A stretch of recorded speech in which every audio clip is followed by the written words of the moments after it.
मैं बहुत शुक्रगुजार हूँ मुस्लिम भाइयों का, बहनों का बहुत शुक्रगुजार हूँ। शायद मैंने शाहीन बाग में कोई ऐसा काम किया था जो आज मुझे खुशी प्राप्त होती है। मैं आपको बता नहीं सकता अपने शब्दों में कि मतलब इतना बढ़ के उन्होंने किया, इतना बढ़ के किया है कि मैं मतलब आपको इस आपके माध्यम से बता ही नहीं सकता हूँ। पैसे से लेके फसल से लेके मतलब कितने ट्रक उन्होंने देसी घी, मतलब मैं आपको बता नहीं सकता हूँ यहाँ पे मीडिया के, मतलब बहुत सारी बातें हैं।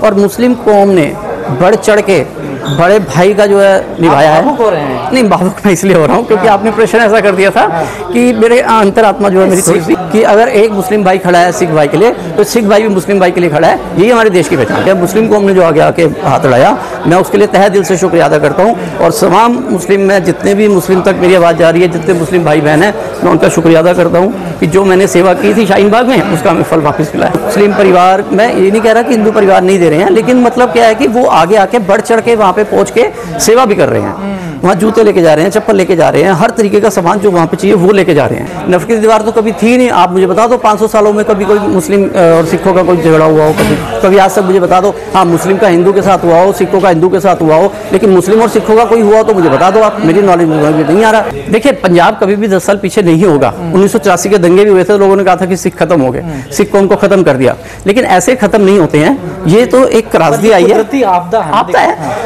सिखों ने तो इतनी बड़ी बड़ी आपदाओं को सहन किया है, इतने बड़े बड़े जुर्मों को सहन किया, ये तो कुछ भी नहीं है। मैं आज सुबह ही पंजाब से आया हूँ, तो वहाँ पर बहुत ही बुरा हाल है, बहुत ही मतलब मैं शब्दों से नहीं बता पाऊँगा जो मैं देख के आया हूँ वहाँ पर। और मैं यही कहूँगा कि मैं वाहिगुरू जी से अरदास करूँगा कि जो भी उसमें पीड़ित हुए, जो भी उसमें आए हैं, उनका जो है उनका आगे का जो है जीवन यापन जो दुर्भर हो चुका हुआ है। लोगों के मकान आ रही हैं, लोगों के मकान गिर चुके हैं वहाँ पे। लोगों के मकान जब गिर गए तो उसमें जो जितने भी साधन थे आपके, जो भी आपका घर में रसोई का सिलेंडर तक भी नहीं है उनके पास, गैस चूल्हा नहीं है उनके पास, खाना तो लोग देते जा रहे हैं वहाँ पे, राशन तो देने जा रहे हैं, लेकिन राशन को पकाने के लिए उनके पास साधन नहीं है वहाँ पे। तो क्या पानी कम हुआ? पानी कम हुआ, लेकिन पानी के बाद जो महामारी फैलती है, पशु जो सड़ जाते हैं, पशुओं की लाशें हैं उसमें, और तमाम उसमें जो है मैं बोलना मतलब कहना नहीं चाहूँगा यहाँ पे, उसके अंदर क्या क्या हो जाता है। पानी दूषित पानी हो जाता है, स्मेल हो जाती है, आप वहाँ बैठ नहीं सकते हैं, वहाँ खड़े नहीं हो सकते हैं वहाँ पर आप, मतलब जो दयनीय हालत वहाँ पे हुई है, मैं बयान नहीं कर सकता। सरकारों की तरफ से क्या किया जा रहा है? सरकारों की तरफ से पानी छोड़ा गया है, ज़्यादा पानी छोड़ा गया है, इतना पानी छोड़ने की जरूरत नहीं थी। नहीं, अब क्या कर रही है सरकार? सरकारों ने क्या करना है? सरकारें बैठी हैं अपने टीवी पे देख रही हैं, मीडिया उनका काम कर रही है, और सरकारों ने क्या करना है? सरकार कुछ नहीं करती है। सरकार तो सिर्फ एक प्रेरणा ले आती है ये, लेकिन जब धरातल पे आप जाएंगे ना, अगर आप मेरे साथ कभी जाएं तो मैं आपको दिखाऊंगा कि वहाँ की जो हालत है इतनी दयनीय है कि मतलब आपको मैं बता नहीं सकता। हम लोग दिल्ली में रहते हैं ना, दिल्ली के आसपास झुग्गी झोपड़ी थोड़ी सी प्रभावित होती है, तो वो हमारे को इफेक्टिव नहीं होती, हमें दिखती नहीं है, यार कुछ नहीं है, थोड़ी झुग्गी झोपड़ी थी। वहाँ लोगों के मकान तक गिर गए हैं, जितने पशु थे, जितने सब, आपको मालूम है पंजाब जो है पशु के ऊपर जीवित है, भैंसों के ऊपर, गायों के ऊपर, दूध के ऊपर उसकी जो है जीवन यापन है। पशु सारे बह गए हैं पानी में, जो नहीं बहे वो मर गए हैं। अब मर गए हैं तो उनकी लाशें कौन उठाएगा? पर हमने ऐसी तस्वीरें भी देखी हैं कि लोगों ने मदद करने के लिए जो आगे हाथ बढ़ाए हैं वो भी कहीं ना कहीं तारीफ करने लायक। सर देखिए, आप मदद क्या करेंगे? आप खाना दे देंगे, आप चावल दे देंगे, ठीक है, आप पानी की बोतल दे देंगे, आप थोड़ी सी दवाइयाँ दे देंगे। बच्चों को वहाँ पे कॉपी पेंसिल तक नहीं है उनके पास, बच्चों के लिए स्कूल नहीं है वहाँ पे, स्कूल तबाह हो गए हैं। जो बच्चों के जो छोटे छोटे स्कूल बने हुए थे जहाँ पे वो जाते थे, वो सब तबाह हो गए हैं। वहाँ पे कोई ऐसा सिस्टम बचा ही नहीं है कि वहाँ पे आप जीवन यापन कर सकें। लोग वहाँ से पलायन करने को तैयार हो रहे हैं, लोग वहाँ से जगह छोड़ने को तैयार हो रहे हैं, लेकिन कोई सरकार की तरफ से कोई भी ऐसा नहीं है। आप क्या सरकार मकान बनवा देगी किसी का?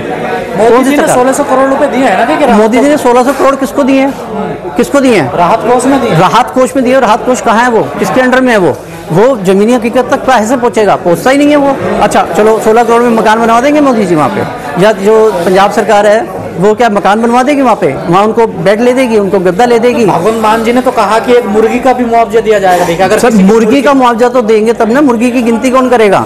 अब एक आदमी कहेगा मेरी 10,000 मुर्गियाँ, तो दे देंगे क्या मुआवजा? वो उन्होंने मुर्गी का मुआवजा बोला, उन्होंने जो दयनीय हालत है उसका मुआवजा नहीं बोला।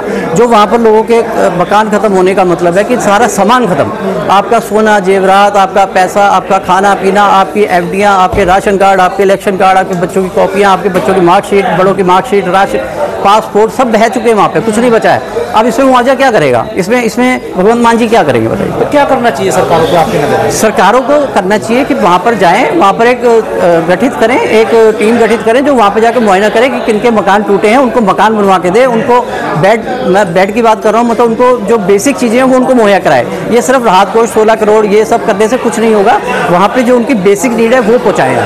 पर बड़ी चर्चाएं हो रही हैं कि जिस प्रकार मुसलमानों ने मदद के हाथ बढ़ाए हैं वो काबिल है। नहीं, मैं बहुत शुक्रगुजार हूँ मुस्लिम भाइयों का, बहनों का बहुत शुक्रगुजार हूँ।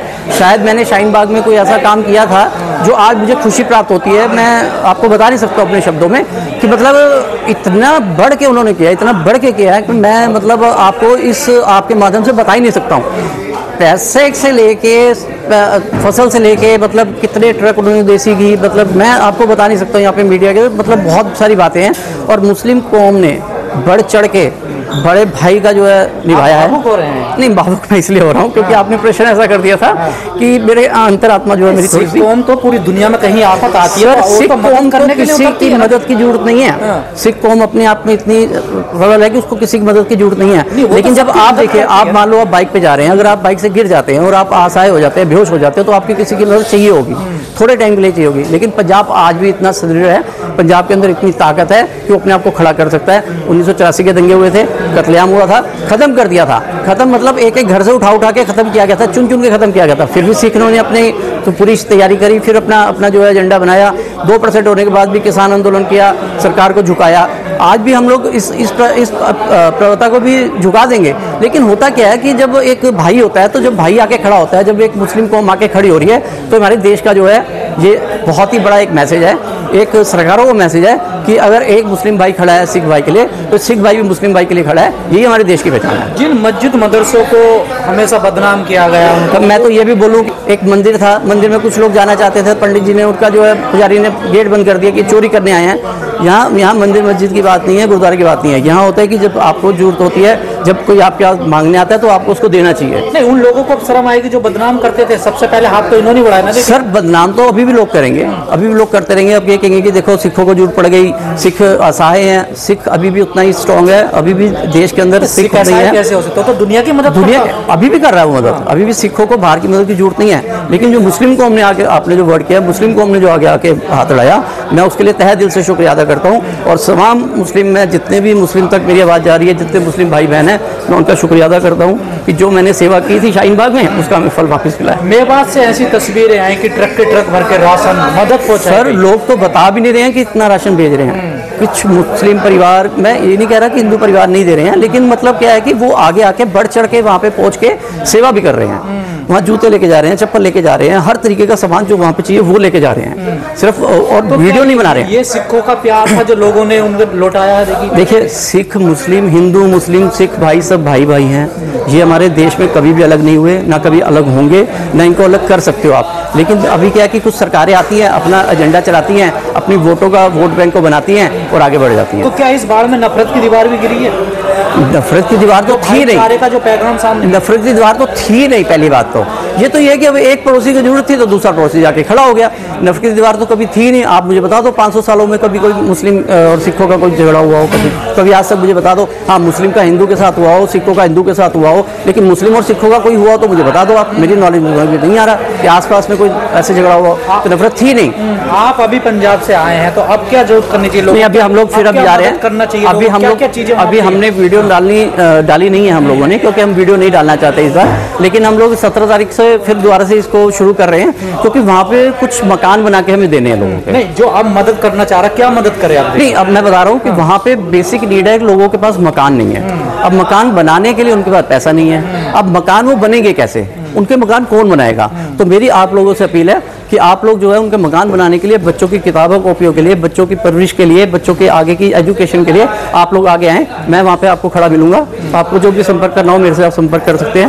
मैं अपना मोबाइल नंबर भी आपको दे देता हूँ, जो भी संपर्क करना चाहे मेरे से कर सकते हैं। 9811261713। मैं दोबारा बोल देता हूँ, 9811261713। बच्चों के एजुकेशन के लिए आप करना चाहिए कर सकते हैं, किताबें कॉपी के लिए करना चाहे कर सकते हैं, मकान बनाने के लिए, छत डालने के लिए कर सकते हैं, टीन की चद्दर देना चाहे दे सकते हैं, ईट रोड़ी बदरपुर देना चाहे दे सकते हैं। हम आपको ट्रांसपोर्टर का नंबर दे देंगे, आप वहाँ से कोरियर कर सकते हैं, हम वहाँ पे पहुँचाएंगे और उसको मदद को वहाँ ये कहा जा रहा है इतनी बड़ी आपदा है कि पंजाब 10 साल पीछे हो गया है। देखिए, पंजाब कभी भी 10 साल पीछे नहीं होगा। 1984 के दंगे भी हुए थे, लोगों ने कहा था कि सिख खत्म हो गए, सिख कौम को खत्म कर दिया, लेकिन ऐसे खत्म नहीं होते हैं। ये तो एक त्रासदी आई है, आपदा है। सिखों ने तो इतनी बड़ी बड़ी आपदाओं को सहन किया है, इतने बड़े बड़े जुर्मों को सहन किया, ये तो कुछ भी नहीं है। ये जैसे इतने बड़े बड़े जुर्म निकल गए, ये भी अपने पार हो जाएगा और हो गया है।